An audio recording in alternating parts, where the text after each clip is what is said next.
Bismillahirrahmanirrahim. Assalamualaikum warahmatullahi wabarakatuh.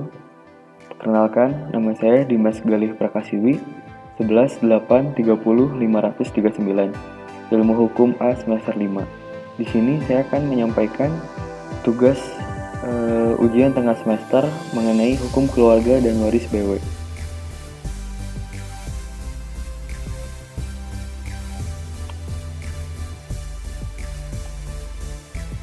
Hukum waris menurut BW.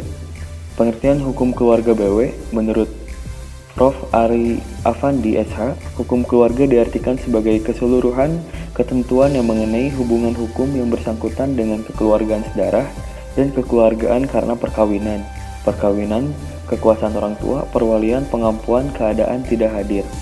Nah, hukum keluarga BW ini dibagi menjadi dua, yaitu adalah kekeluargaan sedarah dan juga kekeluargaan semenda.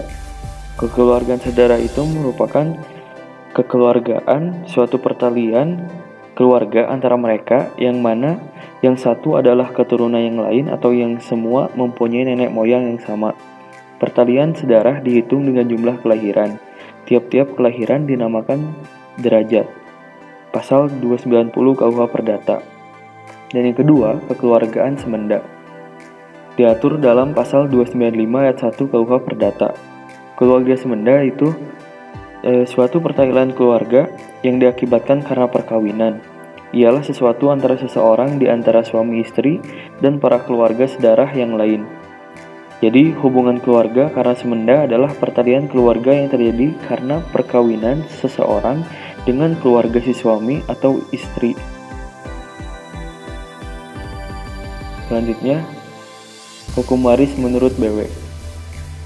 Ruang lingkup hukum keluarga itu yang pertama ada perkawinan, yang kedua perceraian, yang ketiga harta benda dalam perkawinan, yang keempat kekuasaan orang tua, yang kelima pengampuan, dan yang keenam adalah perwalian. Selanjutnya, asas-asas hukum keluarga. Yang pertama itu adalah asas monogami. Nah, diatur dalam pasal 27 KUH Perdata. Artinya, seorang pria hanya boleh mempunyai seorang istri, dan seorang istri hanya boleh mempunyai seorang suami. Yang kedua, asas konsensual. Diatur dalam pasal 28 KUH Perdata. Asas konsensual ini memiliki arti bahwa perkawinan dapat dikatakan sah apabila terdapat persetujuan atau konsensus antara calon suami istri yang akan melangsungkan perkawinan. Selanjutnya, asas yang ketiga adalah persatuan bulat. Nah, asas ini diatur dalam pasal 119 KUH Perdata. Jadi asas persatuan bulat ini memiliki arti yaitu di mana antara suami istri itu terjadi persatuan harta benda yang dimilikinya gitu. Nah, yang keempat adalah asas tak proporsional. Diatur dalam pasal 109 KUH Perdata. Nah, ini mengatur bagaimana tindak pelaku seorang istri dalam mengatur kekayaan itu harus mempunyai izin dari suami. Selanjutnya, syarat-syarat perkawinan menurut BW. Nah, yang pertama itu dibagi menjadi dua, ada syarat material dan juga syarat formil. Di sini saya akan menjelaskan mengenai syarat material. Nah, syarat material itu terbagi menjadi dua kembali, yaitu ada syarat material absolut, gitu ya. Nah, syarat material absolut ini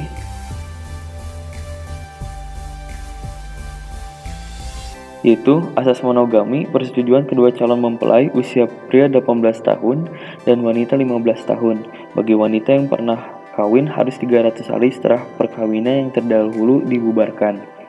Yang kedua adalah syarat material relatif. Syarat material relatif ini yaitu larangan untuk kawin dengan orang yang sangat dekat di dalam kekeluargaan sedarah, atau karena perkawinan, larangan untuk kawin dengan orang yang pernah melakukan zina, larangan memperbarui perkawinan setelah adanya perceraian jika belum lewat waktu 1 tahun. Dan selanjutnya adalah syarat formil. Nah, syarat formil ini yaitu yang pertama pemberitahuan tentang maksud kawin dan pengumuman maksud kawin, diatur dalam pasal 50-51 KUH Perdata. Dan yang kedua adalah syarat yang harus dipenuhi bersamaan dengan berlangsungnya perkawinan, pasal 59 sampai pasal 70 KUH Perdata. Selanjutnya, Kewajiban suami istri. Di sini kewajiban suami istri itu yang pertama adalah suami istri itu wajib setia satu sama lain, saling menolong dan saling membantu. Dan yang kedua, suami istri dengan hanya melakukan perkawinan telah saling mengikat diri untuk memelihara dan mendidik anak mereka. Di sini dibagi kembali juga menjadi kewajiban suami dan juga kewajiban istri. Kewajiban suami itu yang pertama adalah harus mengurus harta kekayaan itu sebagai seorang kepala keluarga yang baik dan karenanya bertanggung jawab atas segala kelalaian dalam pengurusan itu. Serta suami tidak diperkenankan memindah tangankan atau membebankan harta kekayaan tak bergerak istrinya tanpa persetujuan istri. Dan yang kedua, sang suami itu wajib menerima istrinya di rumah yang ditempatinya. Suami wajib melindungi istrinya dan memberinya apa saja yang perlu sesuai dengan kedudukan dan kemampuannya. Selanjutnya adalah kewajiban seorang istri. Sang istri itu yang pertama harus patuh kepada suaminya. Istri wajib tinggal serumah dengan suaminya dan mengikuti dia dimanapun dianggapnya perlu untuk bertempat tinggal. Yang kedua adalah istri tidak boleh tampil dalam pengadilan tanpa bantuan suaminya, meskipun dia kawin tidak dengan harta bersama atau dengan harta terpisah, atau meskipun dia secara mandiri menjalankan pekerjaan bebas. Selanjutnya adalah putusnya perkawinan dalam hukum waris menurut BW. Itu putusnya perkawinan itu menurut pasal 199 KUH Perdata, putusnya perkawinan karena adanya kematian, artinya salah satu pihak suami atau istri meninggal dunia. Yang kedua, keadaan tidak hadir si suami atau istri selama 10 tahun diikuti perkawinan baru. Yang ketiga, putusan hakim setelah adanya perpisahan meja makan dan ranjang. Yang keempat, karena adanya perceraian. Selanjutnya, saya akan menjelaskan hukum keluarga menurut UU nomor 1 tahun 74. Karena tadi sebelumnya saya menjelaskan hukum keluarga menurut BW gitu ya. Nah, di sini hukum keluarga menurut Undang-Undang nomor 1 tahun 74 gitu ya. Jadi, perkawinan ialah ikatan lahir batin antara seorang pria dengan seorang wanita sebagai suami istri dengan tujuan membentuk keluarga atau rumah tangga yang bahagia dan kekal berdasarkan ketuhanan yang Maha Esa. Nah, asas-asas perkawinan menurut UU nomor 1 tahun 74. Yang pertama, ada asas monogami tidak mutlak. Sebelumnya pada hukum keluarga menurut BW itu asas monogaminya itu mutlak gitu ya. Nah, kalau di sini asas monogami tidak mutlak diatur dalam pasal 3 UU nomor 1 tahun 74. Jadi diartikan bahwa seorang suami dapat mempunyai lebih dari suami istri bila dikehendaki dan sesuai dengan hukum agama si suami. Dan yang kedua adalah asas konsensual diatur dalam pasal 6. Memiliki arti bahwa perjanjian itu ada sejak tercapai kata sepakat antara pihak yang mengadakan perjanjian. Yang ketiga asas proporsional yang diatur dalam pasal 31. Dan yang keempat adalah asas harta bersama dan harta pribadi diatur dalam pasal 35.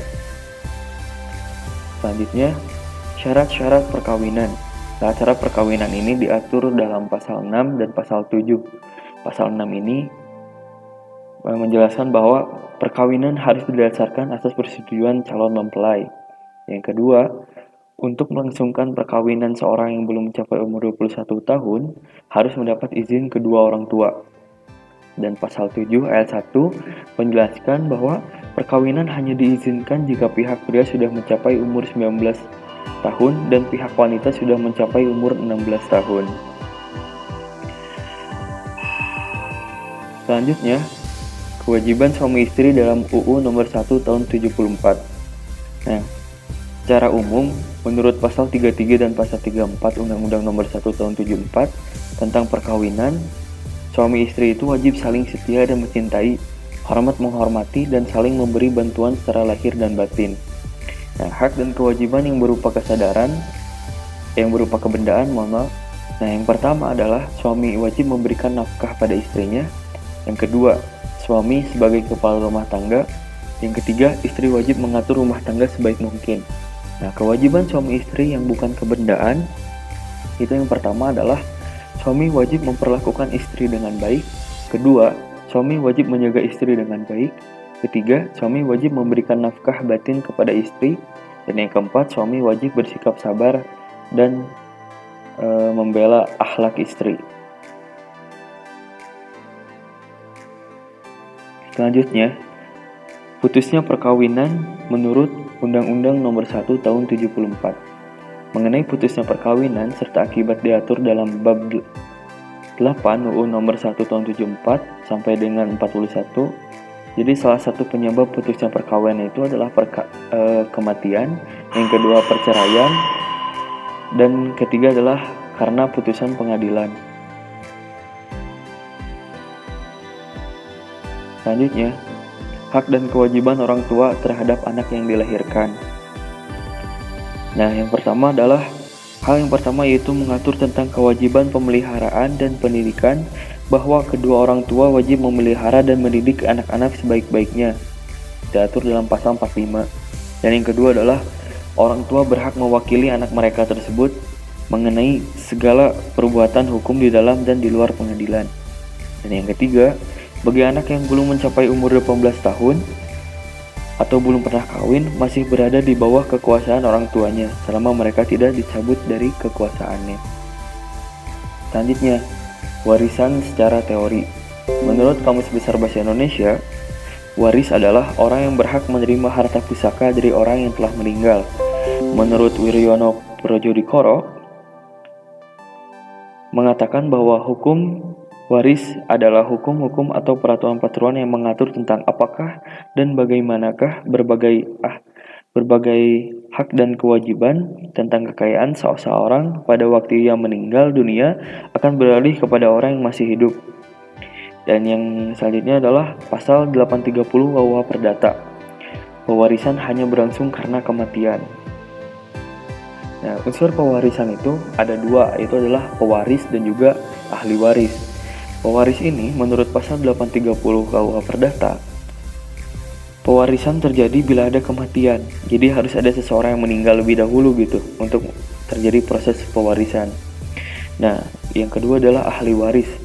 Ahli waris adalah yang berhak, adalah orang-orang yang mempunyai hubungan darah baik yang sah menurut undang-undang maupun yang di luar perkawinan, selama ia diakui, dan ahli waris yang mempunyai ikatan perkawinan dengan pewaris, diatur dalam pasal 832 KUH Perdata.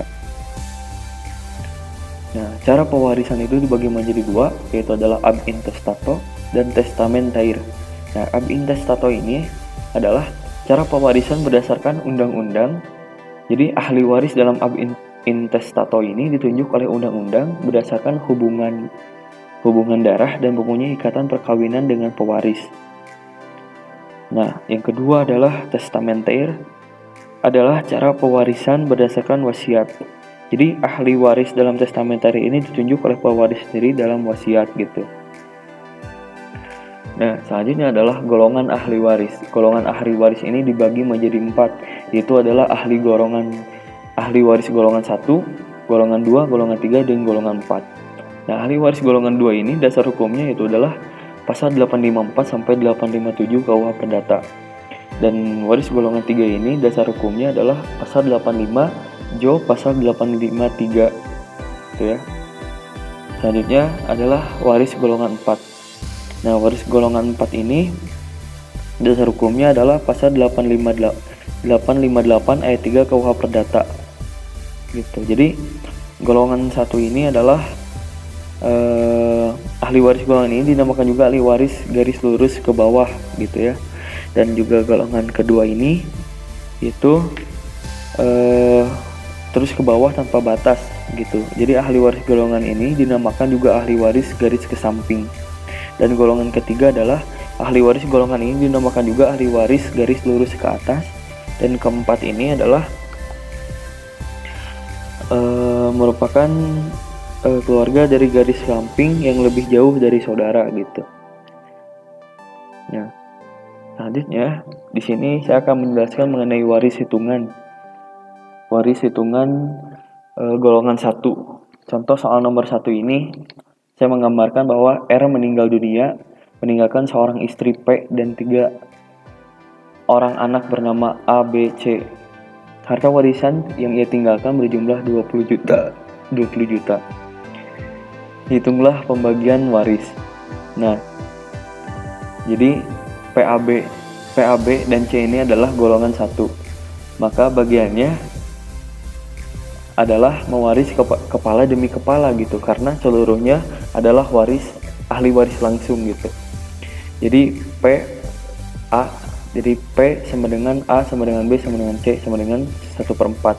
Jadi semua P, A, B, dan C itu mendapatkan pembagian 1/4. Jadi 1/4 dikali 20 juta, semua rata mendapatkan harta waris yaitu berjumlah 5 juta. Contoh soal nomor 2. R meninggal dunia gitu ya. Nah, R meninggal dunia dan P adalah istri dari R. P memiliki 3 orang anak, A dan C gitu ya. A, B, dan C. Namun C itu meninggal terlebih dahulu gitu ya daripada si A sama B gitu. Nah, jadi si C ini memiliki dua keturunan, yaitu E dan F. Nah, beberapa bagian dari masing-masing jika harta peninggalan atau harta warisannya itu sejumlah 60 juta. Nah, pembagiannya adalah, jadi pembagiannya itu P, A, B, dan C ini adalah ahli waris golongan 1 gitu dari si R. Nah, C meninggal namun meninggalkan keturunan yaitu E dan F. Nah, sehingga E dan F ini adalah pewaris pengganti gitu. Nah, jadi pembagiannya adalah si P ini mendapatkan 1/4 bagian gitu, dikalikan dengan 60 juta, jadi mendapatkan 15 juta. Nah, sama halnya dengan A dan juga B gitu, jadi mendapatkan 1/4 juga dan mendapatkan harta warisan sebesar 15 juta. Nah, di sini karena C mempunyai keturunan gitu yaitu adalah E dan F gitu.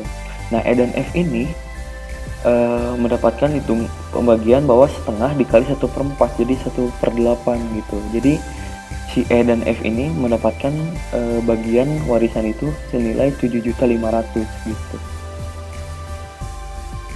Nah, selanjutnya golongan 2. Nah, di contoh